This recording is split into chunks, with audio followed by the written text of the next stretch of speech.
The desert air shimmered with heat, the kind that makes mirages dance on the horizon. Sarah, a reluctant bridesmaid with a penchant for cynicism, swirled her lukewarm champagne and watched the wedding festivities unfold at a swanky Palm Springs resort. She'd already spilled a canopy on her dress and endured a painfully awkward conversation with her aunt about the merits of online dating. Then she met Niles. Niles, the charmingly goofy boyfriend of one of the bridesmaids, seemed utterly unconcerned with the wedding's orchestrated chaos.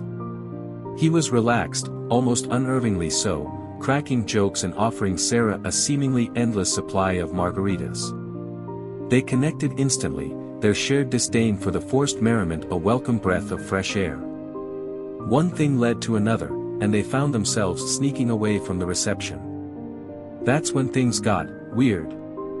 Niles, it turned out, was trapped in a time loop. He'd been reliving the same wedding day over and over, and, in a moment of drunken impulsiveness, he'd accidentally pulled Sarah in with him. At first, Sarah was horrified. Stuck reliving the same awkward speeches, the same terrible chicken, the same excruciating small talk. It was her personal hell. But Niles, after countless repetitions, had become strangely zen about the whole thing. He'd learned to play the piano, speak a little Spanish, and perfect the art of the spontaneous dance party. He knew every detail of the day, every conversation, every spilled canopy. He used this knowledge to his advantage, creating increasingly elaborate and hilarious scenarios. Sarah, initially resistant, slowly started to embrace the absurdity. She joined Niles in his escapades, indulging in consequence-free fun. They stole a dinosaur from a roadside attraction, crashed a pool party, and even attempted to learn synchronized swimming.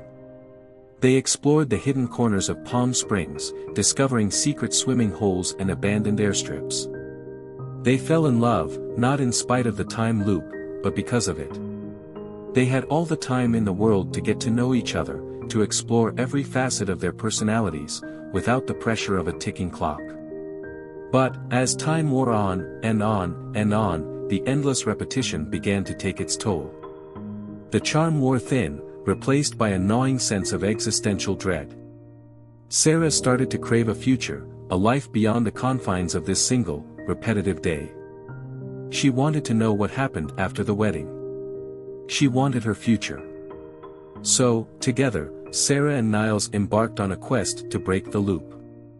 They delved into the science, or pseudoscience, behind it, consulted with a quirky physicist, and even confronted the original architect of their temporal prison, a man named Roy. The journey was fraught with setbacks, hilarious mishaps, and moments of genuine emotional reckoning. They had to confront not only the mechanics of the time loop but also their own personal baggage, their fears, and their hopes for the future. Ultimately, they found a way out, a way to break free from the endless wedding day. But the question remained, would they choose to escape? And, if they did, would their love survive in the real world, outside the comfortable confines of their time-looped bubble? The answer, like the desert landscape itself, was both beautiful and uncertain.